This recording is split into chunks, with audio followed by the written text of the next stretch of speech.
this moment to try to acclimate the public toward a lot of these different events that are about to occur. Just how secret is all of this? As Wilbur Smith indicated in his letter to Dr. Sarbacher in 1950, this matter is so highly classified because of its impact on every living being on this planet. It's classified higher than the H-bomb was. In fact, they've developed at least 32 levels above top secret into the Ultra and Q range to deal with security as far as the aliens are concerned. Only 2 presidents have had complete knowledge of the alien program, President Eisenhower and President Bush, because of his involvement with the Central Intelligence Agency. John Lear can corroborate that statement.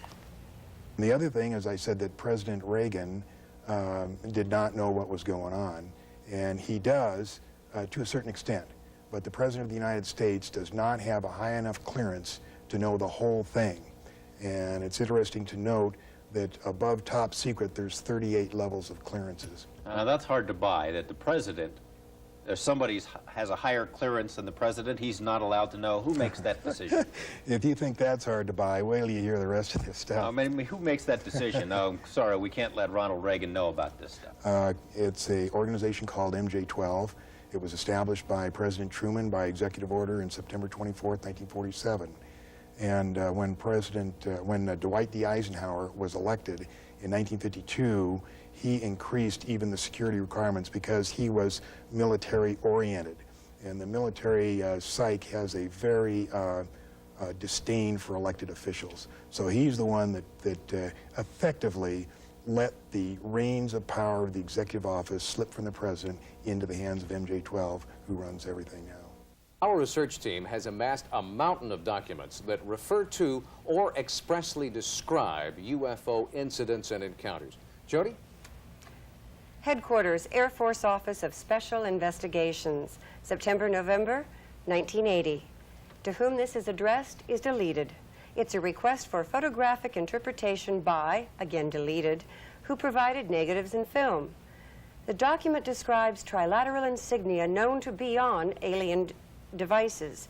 Document shows tampering where NSA was changed to NASA before document was released under Freedom of Information Act. Document mentions high-frequency beam pulses and implies that Benowitz was gaining alien data from these signals. Now, a document we have here that's a little more colorful than most records a shooting incident reported at Ellsworth Air Force Base. Now, this is an actual official complaint report from Ellsworth. It's filled out by the guard duty officer. Helping hand is one of the code words, a security violation. Another one, covered wagon, security violation. Paul D. Heinzman, a sergeant in the U.S. Air Force Wing Security Control. The report continues, Samuel Lime, Security Control, telephoned WSC and reported an OZ alarm activation at L9. That Lime sat #1. It's all military code, but it gets down to the incident was upgraded to a covered wagon per request of Captain Stokes. The report goes on to say that when these security officers responded to the alarm, a beam of light hit his rifle and it disintegrated, melted, burned his hands. They fired at aliens, as it says in the report, another beam of light. According to this, the 2 soldiers involved were so terrified, they called for more help.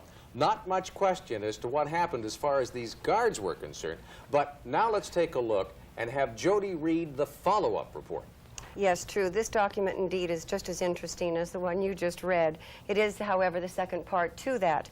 It does, however, have deletion of name, to whom it was addressed, nor is there any signature upon it. Rake, the soldier in question, aimed his M16 rifle at the intruder and ordered him to stop. The intruder turned towards Rake and aimed an object at Rake which emitted a bright flash of intense light. The flash of light struck Rake's M16 rifle, disintegrating the weapon and causing second and third degree burns to Rake's hands. Rake immediately took cover and concealment and radioed the situation to Jenkins, who in turn radioed a 1013 distress to line control. Jenkins challenged the 2 individuals the two additional alien individuals apparently, but they also refused to stop.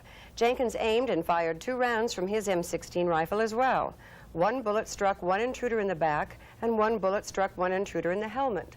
Both intruders fell to the ground. However, approximately 15 seconds later, both returned to an upright position and fired the same flashes of light at Jenkins. Jenkins took cover, and the light missed Jenkins. Now, the report goes on to finish and say, additional information. Rake was treated at the base hospital by a captain, name who I cannot make out, for 2nd and 3rd degree radiation burns to each hand. Rake was air-evac'd to an unspecified location, and Rake's M16 rifle could not be located at the site. And like many of the documents that we unearthed in our research, this document shows that people were sent different places so that they can't correlate their stories. Right. And now, Jody, something that keeps coming up and is of real interest is the reoccurring reference to MJ-12 in all of these documents we get. It's mentioned in the Truman documents. It's mentioned throughout the documents that we researched. I would like to ask our guest, Mr. Wilson, a few questions about these MJ-12 documents. Now, Mr. Wilson, how secret is this MJ-12? The MJ-12 organization itself is the